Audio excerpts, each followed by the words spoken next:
Police Agarwal ಬೇಡ ಧರ್ಮಾಧಿಕಾರಿ ಅಗರ್ವಾಲ್ ಅನ್ನ ಆಚೆ ಕಳಿಸಿದ ಸಿದ್ದರಾಮಯ್ಯ ಅವರೇ ಜನರಲ್ ಡೈರಿ ನಿಮಗೆ ಬೇಕಾ?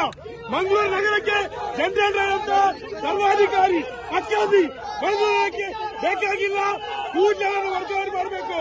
ಯಾವುದೇ ಕಾರಣಕ್ಕೂ ಕೂಡ ಅಗರ್ವಾಲ್ ಅವರನ್ನ ಮುಂದುವರಿಸಬಾರದು. ಹೋರಾಟ ತೀವ್ರಗೊಳಿಸ್ತೀವಿ. ಇಲ್ಲಿ ಮರಳು ಮಾಫಿಯಾ ಅಕ್ರಮ ಚಟುವಟಿಕೆಗೆ ಎಲ್ಲದಕ್ಕೂ ಕೂಡ ಇದೆ.